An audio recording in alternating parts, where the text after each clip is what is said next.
Yo, good morning, everyone, and welcome to the Morning Market Report. We got some mixed bubbles around me here on the daily. Looking at the hourly, getting a little bit of a pullback, some red in here. Overall, Bitcoin holding up decently well. We did get some economic data came in this morning. On that news, actually got a little bit of a pump from the TradFi side. A little bit of green going on here on the Dow Jones, the S&P, the NASDAQ, and that Russell 2K. VIX still calming down a little bit, chilling out. Just chill, VIX. That's what we need. Looking at the Bitcoin chart right now, guys, you can see we're holding above this value area high, making a nice little consolidation zone up here. But I do think that as the thumbnail showed, we will have a return down to about $91,000. That's right here by my ear. That's where I think we could be returning to. We'll talk about that. Why that is, talk about Circle, talk about Bitcoin, talk about the economy, talk about macro, talk about family, friends. It's Friday. We're going to hang out. Guys, you guys know what time it is. Let's get it. It's time for class. Class is in session. Get in your seats. Take your seats. It's Friday.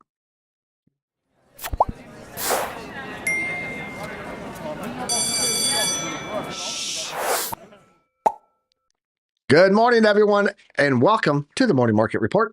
Yeah, Bitcoin consolidating, I think, right now, but we got to talk about why I think it's going to be going down. Let's go give a shout out to my co-host today, the one, the only Mexican Superman. Look up in the sky. It's a bird. It's a plane. No, it's a burrito and tights. What is up, OC guy? How you doing today, man? Oh, I'm doing fantastic. Just happy that it's Friday.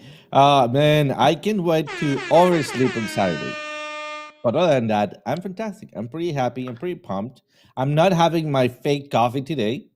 If you know, you know. If you know, you know. So yeah, guys, OC got this coffee. I'm busting you out here, OC. OC got this coffee, and he was like, "Man, this coffee tastes really good, but I am not getting any energy off of this, and like I need more coffee. This is super weak coffee, right? It's instant, right? It's instant coffee, but it tasted pretty good. Yeah, I was Instant pretty coffee. And he's good. like, man, there's just no caffeine kicking in this thing, and he keeps like upping his dosage. So he was like doubling his cup size and just keeps drinking coffee. Yeah, he found out yesterday after looking at the label that it's actually decaffeinated coffee. So, Man. At least I know I'm not one of those guys, you know, like how you call that effect that you think that you take a medicine and you get the results of it. the Well, then at placebo. least a placebo effect. There you go. I think Yeah. I know I can do for non-placebo effects test runs. It happens, Oh, man. It happens. No, big shouts out to everybody in the chat right now. Alexander G is in here with us. BC Port Corp, Donato Cabrera, A to Ace. He said, let's effing go. Who else we got in here? Kyle Fields, welcome. Good to see you. Bobby Yaz is in the house with us. Mike Vollmer. Good morning, Army Piper. Good morning to you, sir. Ninja Glock saying hello. Two Dub is in the house. Good morning, Pipers. And Diamond Brain. Diamond Brain. Diamond Brain beats Diamond Hands every time. BC Port Corp, shout out to you, man. The host of Good Morning Crypto. You got a lot of guests coming up, man. You've been crushing it on that Good Morning Crypto show. Eric Wallen saying, hey, everyone. Harp is in here with us. Who else we got? Username in the house. He said, Alexander G. Piper, you can start. I have arrived. Thank you. I appreciate it. Thank you for your permission, good sir. Who else we got in here with us today? Looks like Trade Intuitions. Bingo, bango. Good morning, everyone. I made it. He did not oversleep today and stay up too late. XYZOZYX in the house with us. Good morning, beautiful people. The beautiful people. The beautiful people. Retro Mike Tech. Giving a shout out to Mrs. Wick there in the chat. And then we've got, I think, let's move down to the list. I think, JR, present. Good job, JR. Made it to class in time. I'm proud of you. Crypto Trades is in here also. And I think that pretty much wraps it up on who gave all the shout outs. Good morning.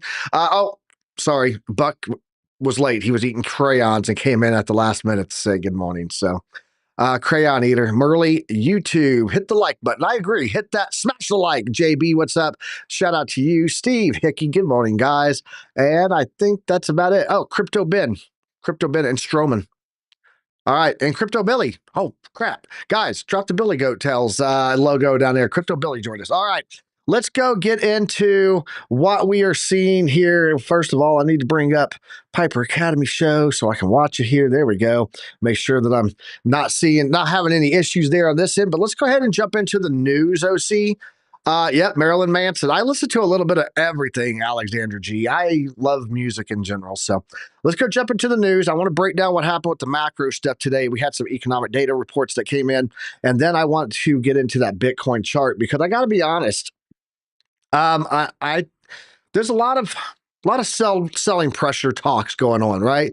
But I still think that Bitcoin has a chance to hit 100,000 and then retrace back, do some CME gap closing, retest some previous resistance, and then bounce from there.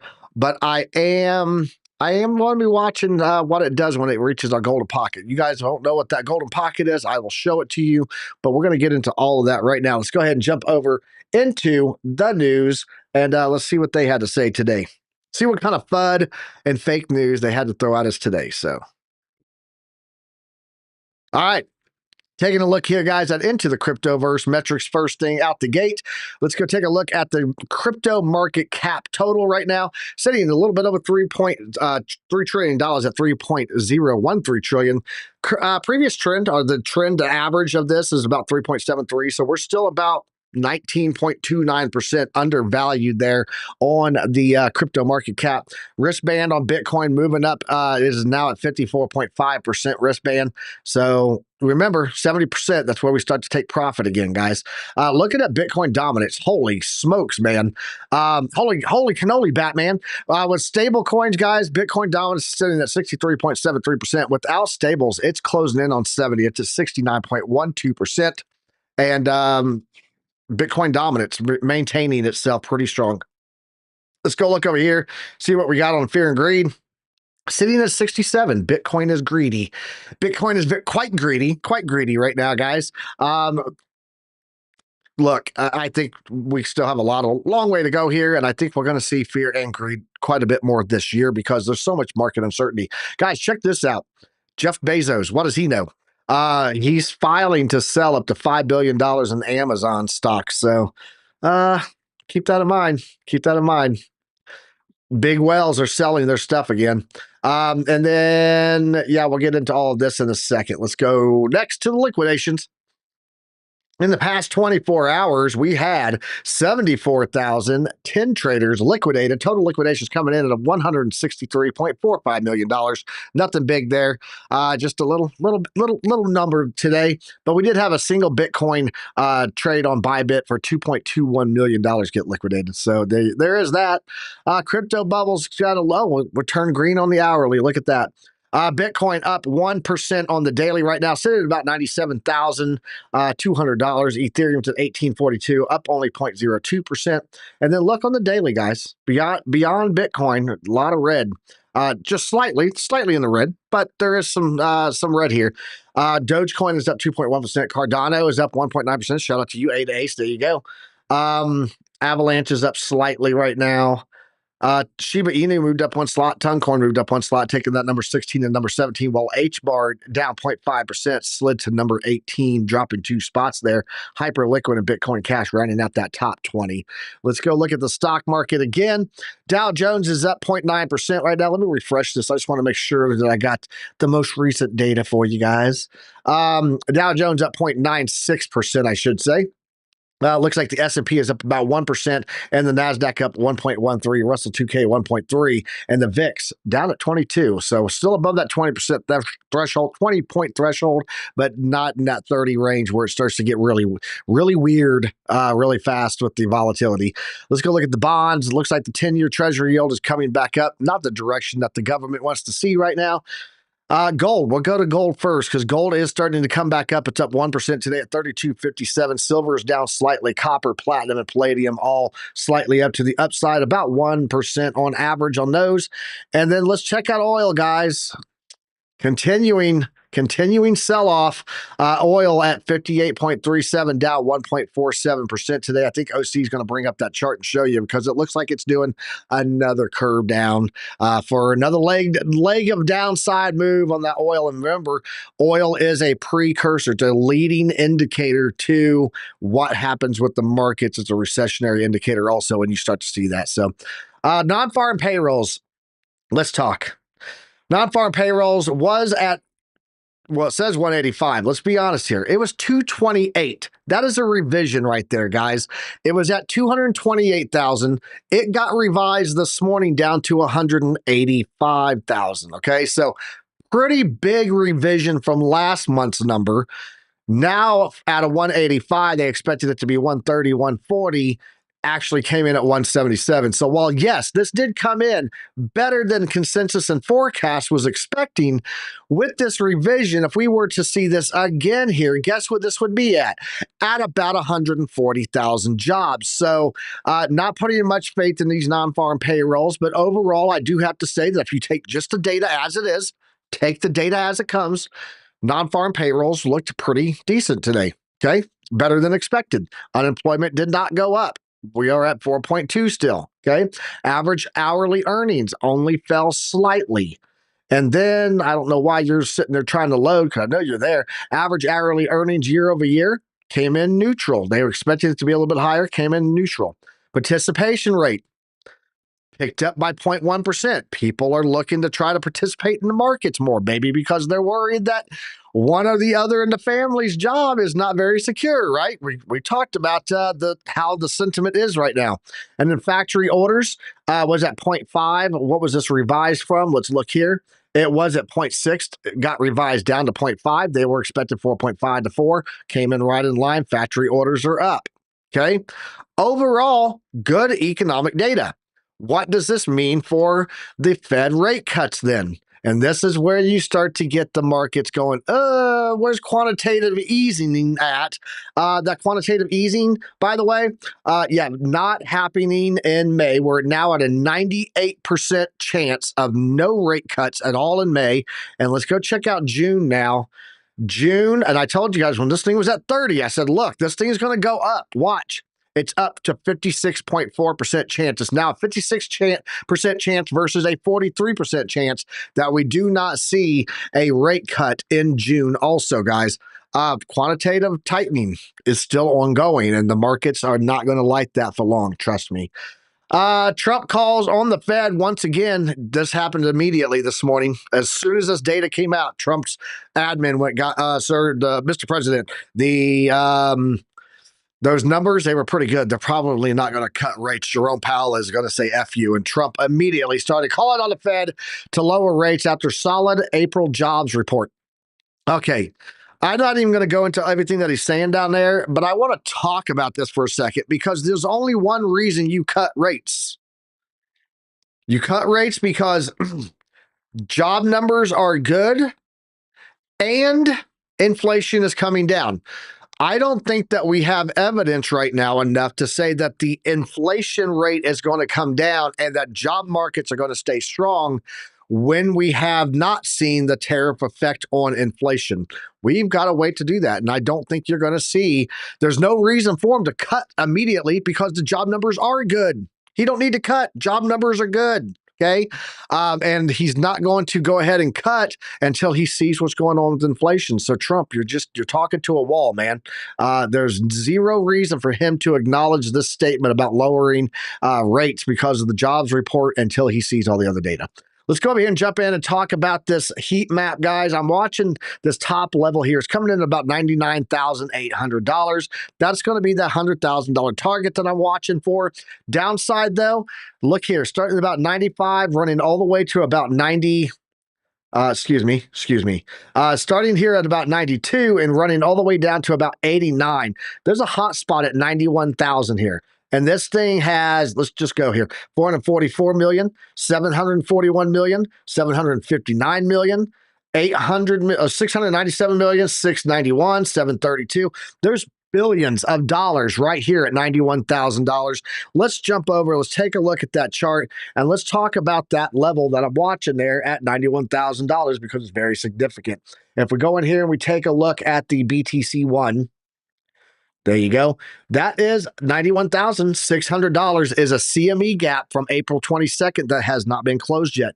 I do believe we are going to see something along the lines of this $100,000 range. Keep in mind, we are at this level of resistance from this nipple, this volume nipple. If you know, you know, coming in there. You can see it right there too. That nipple is telling us that there's a big volume node here and it's going to be hard to push through. What are we getting on the price action there? Well, we're getting a little reaction to that also, but I do think it's going to punch in. It's going to come grab the liquidity from here, hit about the $100,000 range, and then go down to close out that $91,000 CME gap. By the time it gets down there, I do think we're going to have the dynamic reactor coming into line also. And you can see our 100-day is still pushing to the downside. So we're not fully in this full run of upward simple moving averages yet to really tell me that that's the trend. So expect that we do go down to that level and close that out. OC, you saw those levels. Let's go see what you're seeing on your chart on Bitcoin. But yeah, I'm looking for that like $99,800 to $100,000 top side there, and about 90 to 91,000 hitting that billions of dollars in liquidations and hitting out that closing out the CME gap. What are you seeing on your charts, man? Absolutely. So first of all, let's take a look at where we left out yesterday. Yesterday, I was expecting a further move to the upside to hit the trend line, and guess what? We did hit it, or barely hit it. There we go. A couple of two candles there with a hit, and then we start flagging out. Something interesting right now is that we're forming a goose head. In fact, the goose head is already in place. If you know, if you remember what is a goose head, something like this. Where, and let me see if I can get it over here. Well, this is not a spectacular goose head. Why? Because usually I'm looking for a little bit more kind of structure, right? But in this case, it just blew up. So let's just ignore that goose head for a second, right? Usually when I see one of those goose heads, I see a little retracement, which we already have had, all right? So this kind of retracement to then a further movement to the upside and then a bigger retracement, all right? So I'm exaggerating things here. This could be as little as, for example, this in here, or it could be more like, let me show you another goose head. Here it is. I think this could be it right here, this goose head. For example, we have a movement, little retracement, and then further move to the upside, and finally retracement, right? The same thing here. Well, we have a movement, little retracement, further move to the upside, and then another retracement, right? The only part of the goose head that I think you need to understand or need to be aware of is that it is like the next movement to the upside doesn't always needs to be either higher. It could be also a little bit lower, right? But having seen this and that we're still on the green cloud and we are holding this area very strongly, I think we can still burst through this previous resistance. Hitting 100K is very possible. Let me see where my liquidations are taking me, because at this point it is much easier, there we go, to start maybe manipulating the market, to start liquidating the skies, to then come back downwards lower. Let me bring you back into perspective. Let me just zoom out a little bit in here, and let me show you that we've been following this broadening wedge for a long time. We had a little bit of this fake out with an inverse head and shoulders, and right now we're basically hitting the target of that head and shoulders. There we go. In fact, if we just measure it, there we go. We are barely there, which means at this point, this movement, it's been taken. What could it be the next movement? Well, then we have a broadening wedge. So after claiming the lows and then claiming the median, taking out these two supports or these two resistances, now I think that we could be having the next movement, and I'll be calling somewhere around 104. If you can take a look at here, I already have an alert set up for a long time at 104. So looking fantastic for Bitcoin so far. I do not rule out the possibility that we flip around at these areas. Why? Because we are still on resistance zones. All right. So if you want to take a look at a little bit farther into this one, and let me bring up my premium and discount. We are on premium. We usually sell on premium. If we take a look at our liquidity zones, look at that, going to 99,500 would be a possible rejection back to 94. So once again, I believe this Goose Head is going to do something like that. There we go. Hit this area, retracement, and then we're going to be pushing through. I don't think that this is going to be for this weekend. I think this is going to play out for the weekend. So the retracement. I could be wrong, but this I'm planning for my worst case scenario, which is a retracement to 96,400. And then throughout the next week, maybe start ringing those 100K once again. And that's what I got on Bitcoin. Awesome. Dano Crypto asked why are all the other countries cutting rates if we aren't? Well, real simple, because a lot of the other countries that are cutting rates, they're facing deflation. They're facing a whole different economic system than what we are, our scenario than what we are in the US. And so when they have deflation and not inflation as their biggest worry for their economy contraction, then they have to cut rates. We're not at that point yet. We have a little bit of a different setup. Look at my notes here. Most are cutting rates in response to sluggish growth, trade tensions, or deflation, whereas the U.S. is holding steady due to stronger employment and lingering inflation. So that's the reason that you're seeing so many other countries cutting rates, and we're still not yet. They're a little bit further in the economic slide than we are. But when we start that direction, trust me, that we'll start to see that as if inflation is actually coming in line and getting deflationary. So that's what we're seeing there. I wanted to talk about a couple of articles, OC. Let's jump over here and talk about this. Bitcoin hodler unrealized profits are nearing 350% as $100,000 risk sell-off is present, right? So this is what I just talked about, the $100,000 range, right? Bitcoin's more resilient. Hodlers are nearing what has been a classic profit-taking level in the past.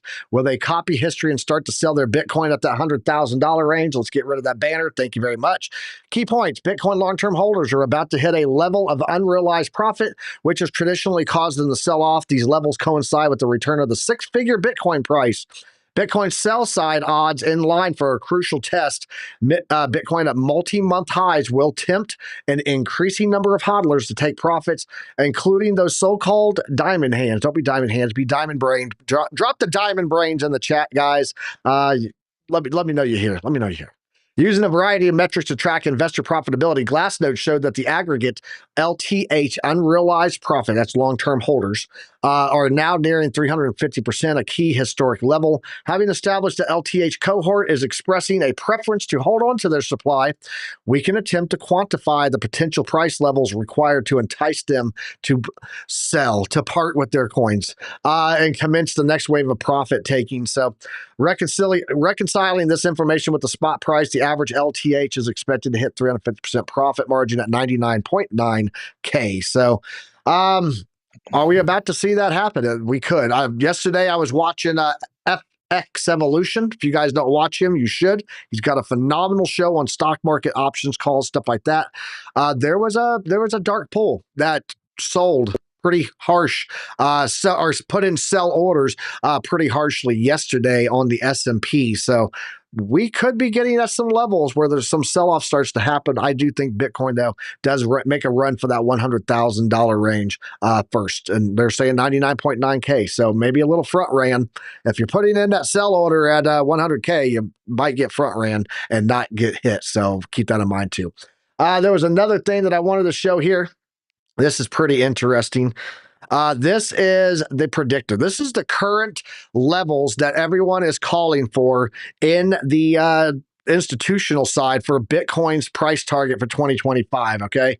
It's got predictor, who it is, what their 2025 target is, and their core thesis. Standard Charter right now is talking about a $200,000 Bitcoin based on macro hedging, meaning I am doing this because I believe that Bitcoin is going to hold up against what we're seeing in the macro side, digital gold, aka digital gold, and then institutional flows from retail. We've already seen retail was $40 billion of this recovery rally, the 50% recovery rally that we've seen in the TradFi side, $40 billion retail. H.C. Wainwright looking at a $225,000 Bitcoin based on the halving cycle and that regulatory clarity. Cena, which is 21st Capital, they're looking for a $135,000 to $285,000 Bitcoin based on quantile modeling. BlackRock, aka Larry Fink, he said $700,000. So, yeah, there you go. He said, pump those numbers up. Those are rookie numbers in this racket.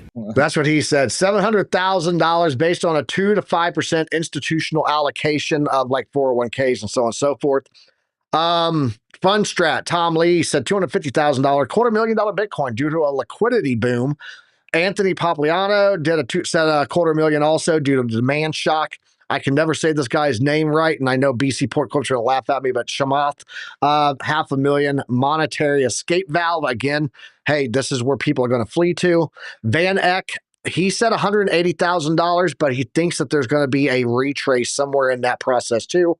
Institutional roadmap, and then 10x Research is calling for 122,000. Technical Rally GFOX did 150,000 due on the sentiment index. So if we go over, we take a look at what I've been showing you guys on here with, let's just go look at the Eric Wallen chart, the fib channel. If we were to get back up to the golden pocket, that's a 142 to 170. Okay.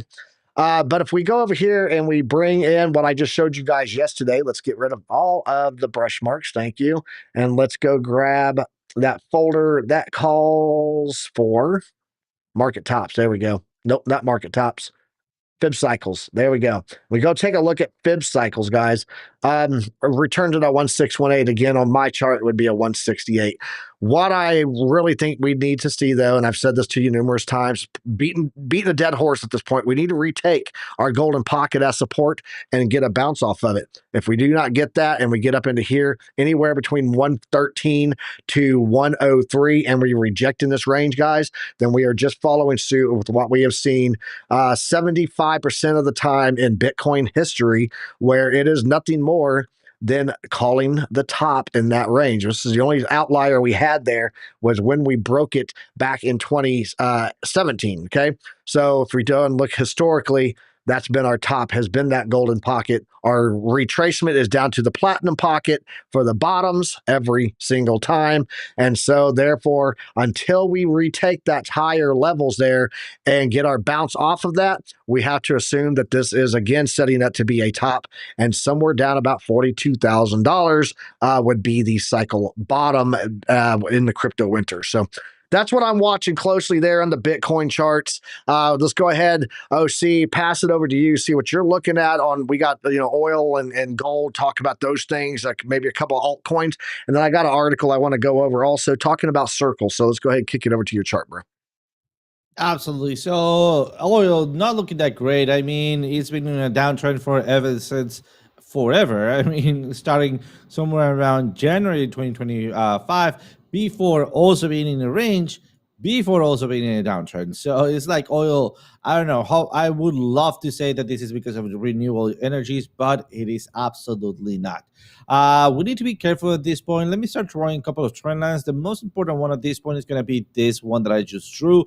And then the next one, it is that the one that we have right now. So far, we have a rejection on this trend line. We have a possible rejection here. This is looking like a misplaced goose head, like in this case. And as you can see, farther move to the upside, then retracement, the farther move to the upside then, and then the major or a bigger retracement. So at this point, what could we be maybe expecting? Depending on the candle close, because right now it's a very indecision candle, we could be having a breakout going to the confluence zone, where there also, I think, the dynamic vector is going to be located, and then have a rejection. This could, in the best case scenario, become a higher low. All right. And if we start taking at least these highs, we might still have a chance then to break out, retest, and at least go to these areas. Hopefully we do, because falling price of oil is not good. Remember, when institutions or services providers start cutting their purchases on oil, well, then that's because they expect less trips, less transportation cause less movement. And I think this could also be related with the tariff coming from China. Applied to China. Why? Because when we start seeing the lack of ships arriving to the States, well, then there's going to be, of course, less product to move around.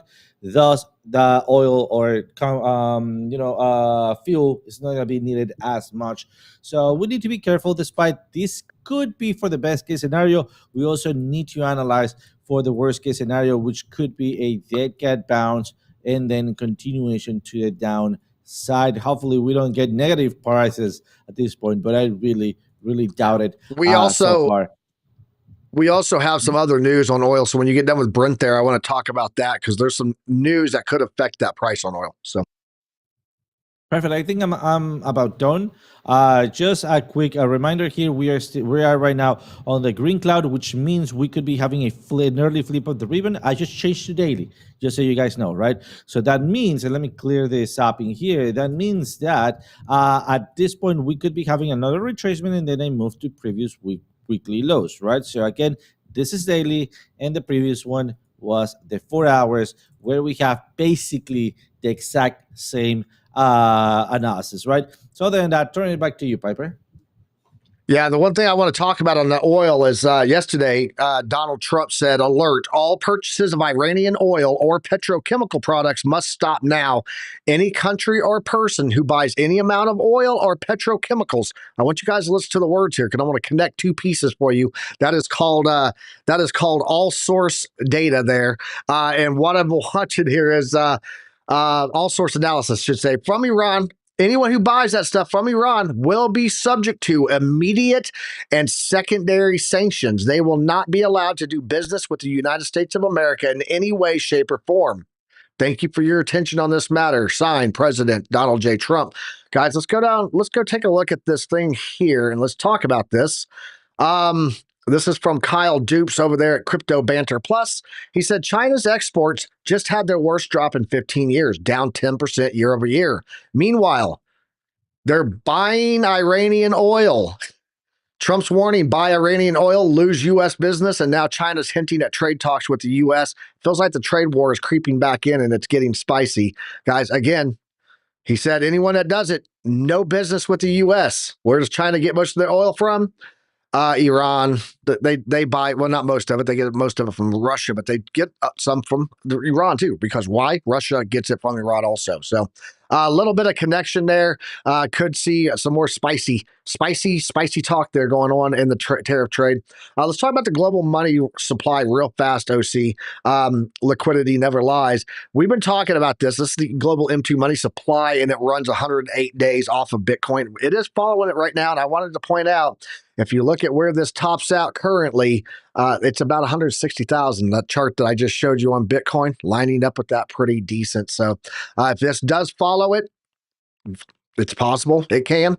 Again, looking at that $160,000 range. So, but yeah, I wanted to show this thing on the oil, OC, because that whole oil game that's going on right now could result in even more trade war discussions and trade war volatility coming back in on the market. So, he also, by the way, Trump is also using that oil price right now as his leverage of why Jerome Powell needs to cut. He said gasoline just broke $1.98 a gallon. Guys, let me know. Do you have $1.98 gas in your town? I don't, but let me know what it is where you are in the chat. Let me know what your gas prices are in your local area. OC, let's kick it back over to you to see what you're looking at next, bro. Absolutely. So the next one I want to take a look at just copper. Just a quick look about copper metals.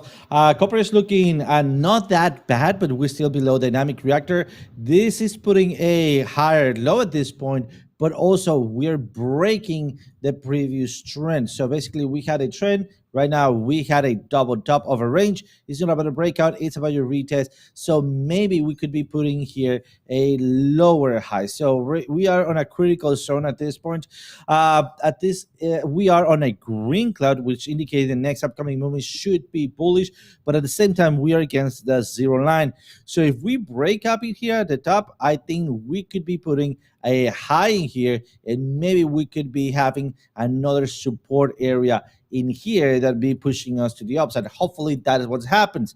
If not, I think we're going to be breaking this other trend line and then making a little bit of a wake of flat pause of bearish continuation and then hitting this area right here at 425. Regardless what happened, I'm having my eyes at 4.78. I'm going to be adding my alert right now. And once again, at 4.24. This is, remember, a leading indicator, copper, because it talks about the industry of construction, electronics, and anything that uses heavily copper. So seeing prices of copper being somewhat stable, so not plummeting like oil, it tells me that we still holding out there, right? Finally, let me go over to gold. I know this is a little bit messy. Let me get rid of a couple of things. I was telling Piper today morning, well, in gold, not doing anything, right? And then he went, well, and he was, spot on, saying that gold at 3,000, right, $266 is not doing anything.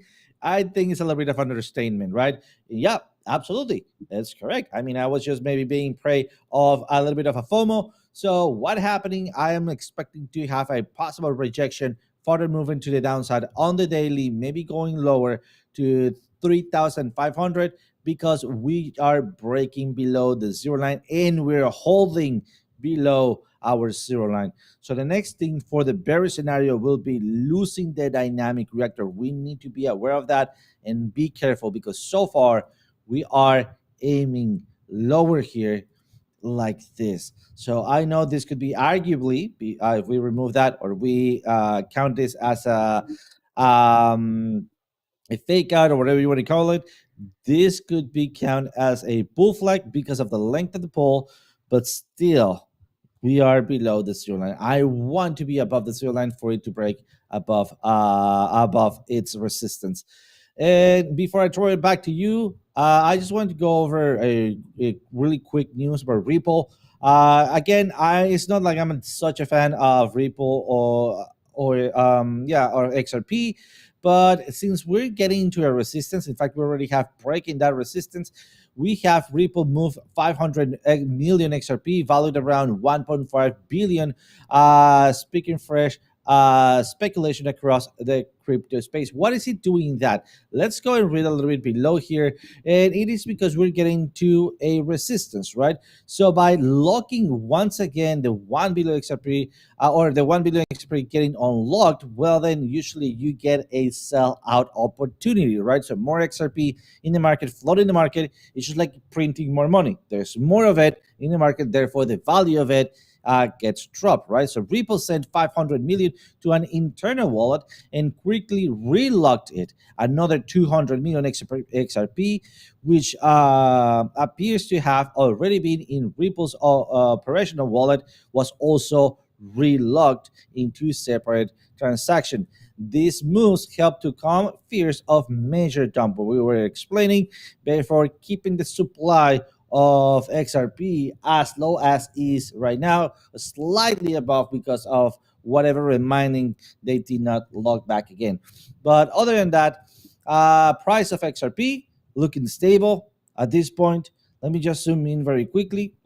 Still think that's one of the strongest. Still think that's one of the strongest alt charts out right now is XRP, and it's crazy. So. It is. We have not yet seen any major dumps. Something that I don't like that much, let me explain this really quickly, it is that they're managing this as fiat, all right? So I think there's a reason why we migrated from fiat to Bitcoin, right? Decentralized. Also, I understand by the helping crypto centralizing in a way, we can prevent major dumps, right? But again, I am buying and selling the XRP. I'm trading it because I think it can make me money. Anyhow, I don't think that Bitcoin is going to be the new currency. I think it's going to be like the gold of today's days, right? So we need an intermediary altcoin to start buying and selling against Bitcoin. I think government might be looking at XRP, but we don't know. All right. At this point, we're having a strong uptrend. Let me just get rid of this so we have a cleaner view. This is our uptrend. We have a little bit of a sweep of the lows. And as long as we don't lose the dynamic reactor, or this trend line, which are at the same point or the same part, I think we're okay. And as we can see, we have a hidden bearish divergence. So maybe we could be having something like that, and then having a sweep of the lows and possibly a break back again, a newly fresh formed trend line. But this is too ahead in the time. We need to see what's going to happen with XRP. We're still on the waiting channel in here. Turn it back to you, Piper. Awesome. Shout out to Tradefly, just dropping, just slid in here. He just flew in. He just landed, and man, his arm's tired. Nope, that's the wrong one. Sorry, you get the air horn also for the five memberships that he dropped here in the chat. Looks like James Simpson picked up one. Looks like Zen Regen picked up one, and then also Zen said, Army Piper, good morning, reporting for duty. Duty. DOODY. And then also Stupid Bitcoin picked up one, Tao Pipa and Vincent B. So shout out to you, Tradefly. Appreciate you being here, man. So, I've been very bullish on Circle. Like, I'm waiting for their IPO. They're going to go a public traded company. If you guys don't know who Circle is, it's USDC. That's the issuer of USDC. So, the big thing about stablecoins, I think stablecoins are going to be big, especially they're going to go bigly, especially with the banks being allowed to start doing custodian on crypto and so on and so forth, right? They're going to be allowed to start using crypto. If that is the case, and you're going to start using stablecoins for things, there's a big problem when it comes to stablecoins.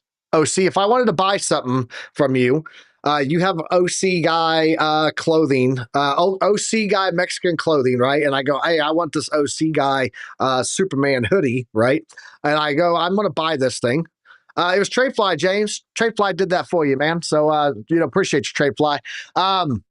He was saying, thank you, Piper. So if that's the case, right, I want to buy that. And I use my Circle, I use my USDC stablecoin to purchase from you. And then I get the shirt and it's got a stitching out in it. I have no recourse at all with you as a business unless you send me back my USDC, because once it goes from one end to the other, that's it. Let's talk about what Circle is doing now. They're working on a refund protocol, bringing refunds to stablecoin payments. And this is a pretty big deal when you look at a stablecoin adoption, guys. Why are refunds important to stablecoin payments? Anyone who uses traditional payment system will likely be familiar with chargebacks and refunds. If a purchase goes wrong, like receiving damaged items or not receiving the product at all, the payer can file a complaint with the seller to recover their funds. And that builds trust between payers and sellers, ensuring secure transactions. However, stablecoin transactions, unlike credit cards or PayPal, stablecoin payments are irreversible. Circle is now putting this protocol into place, and I'm not sure exactly how it's going to be launched or how they're going to do this and manage this, but it has to do with smart contracts. It's basically a smart contract designed to resolve payment disputes while preventing custodial control over funds. It goes into an escrow, pretty much like a lockup for a period, and then once that period is done, it will be released over to either the seller that because they got paid, or back to the buyer because they requested a chargeback or something like that, a refund, right? So pretty cool. Very cool if you really think about the implementation and adoption of stablecoins into fintech and the fiat world. Being able to do this is going to make a Circle where you wouldn't even never have to even touch your bank. You could pretty much buy your crypto, sell your crypto, put it in USDC, spend your USDC, get a refund if you need to, whatever. This is a pretty big step in the right direction, in my opinion, and just another reason that I'm very bullish on the IPO for Circle when it finally launches sometime this year. It got delayed as of right now, but looking forward to seeing how that plays out. And then there was one other thing that I wanted to talk about before we go today. Do you have any more charts, OC? You're muted. Hey, you're muted. It's like an 80s sitcom punchline. What do you got? Let's take a look at maybe Ethereum, maybe a couple of other altcoins that I have here. All right, let's go look at those, and then we'll come back and talk about the most important piece of data today. The most important piece of data that we need to talk about today, we'll talk about after this chart. Absolutely. So for Ethereum, basically it's hovering over the same area that we were talking about yesterday. I was expecting this reversal in here. There we go. We had a slight reversal, not a full-fledged reversal. I was expecting to the next support. So this brings up again the possibility for a possible breakout, just like in Bitcoin. So we need to look at, and let me just clear this up, and let me just also again draw these trend lines here for you guys, so we can keep an eye on the movement right here. Perfect. We need to keep an eye on what's going to happen right here. If we start piercing into the red cloud and hitting the zero line, so far we could still be pushing to this area here despite we're going lower, right? The point of perspective here, it's going to be, or the most important point is going to be right here, whether if we break or bounce up. So at this point, for me, there is no entry unless you are kind of like in the 3 minutes or in the 5 minutes, right? Maybe you could get an entry. Let's go visit that entry really quick, all right? But I do not advise you guys to start jumping to that one. And no, again, there is no entry. Too small. Look at that. We would have had it right here, breakout retest, and then off we go. So at this point, it is just a waiting time to see if we're going to be having rejection or breakthrough. Remember, our area to be taken, it's going to be at the 3 minutes right here, and then at the 4 hours, slightly above right here at, oh, where is it? Come on. Where are you? There we are, 188.88. That's pretty good number there. So turn it back to you, Piper. All right, let's go talk about the most important data today. You got a chart. I need you to pull up a chart for me, OC. I need you to pull up TTWO. Yep. Against NASDAQ? Just versus US dollars, TTWO. Yeah, All on right. NASDAQ. It's a NASDAQ. Yeah. What do you got? What's that looking like today? Oh, holy Jesus. Look at that. Well, it seems like, all right, nothing too out of the ordinary, although this is not something that I like to say. Take Two Interactive Software. What is it, man? What is it? I think they deserve that sell-off. They absolutely do. And for all of my gamers out there, because I'm a gamer, I love my video games. Let's talk about this. Take Two stock, TTW, falls 12% after announcing that Grand Theft Auto 6 will not be released until May 2026. It's been delayed. Screw you, TTWO. You deserve a sell-off. You have broken my heart. I've been waiting for this game. I don't know, since I've been waiting for this game as long as Bitcoiners had been waiting for $100,000 Bitcoin. Let's just put it out. This game has taken forever to launch. If you guys know, you know. But yeah, the stock took a massive punch to the gut on the announcement that Grand Theft Auto 6 is delayed until May 2026. So we have a whole year to wait before we can, take pew-pews, steal cars, smack hookers on the street, and, rob places. Grand Theft Auto. Gotta love the game. So yeah, OC, let's go ahead and head out of here. Tell these guys what they get if they smash that like button, bro. Guys, once again, please smash that like button because yesterday I did not. And look at my color of my shirt, man. It's not black anymore. So please click that like button because if you do, your blacks are going to still be in black even after watching it with bleach. Do you see my black shirt? Don't watch blacks with bleach. Oh, the OGs. Nice. Got the OGs on. That's right. Got the OG t-shirt. I'm wearing some OG swag. Shout out to the Otter Gang. All right, guys. We're going to head out of here. I'm not going to redirect anywhere today. We're just going to tell you, go enjoy your Friday. Remember your friends, your loved ones. Actually, you know what? I am going to tell you one last thing. 4 stages of wealth. No, that is not it.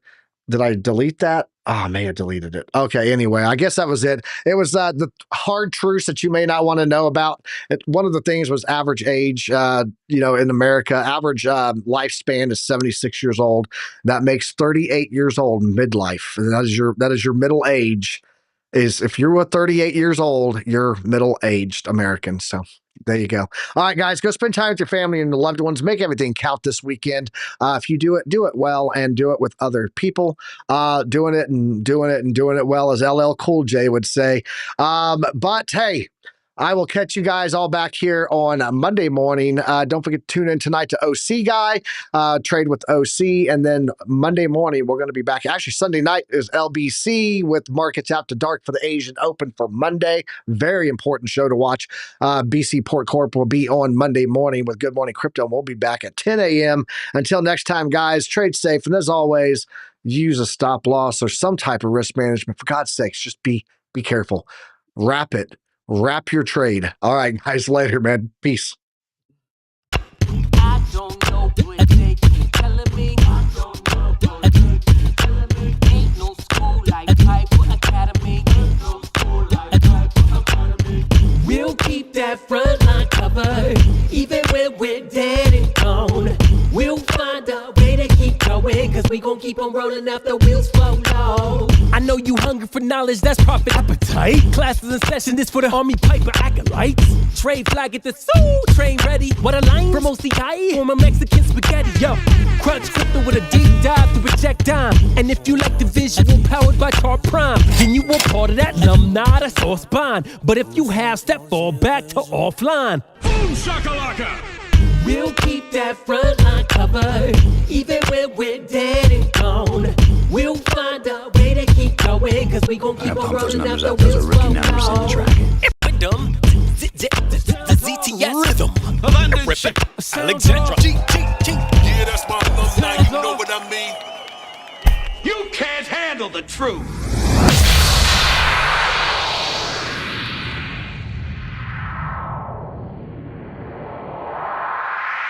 That was awesome, dude.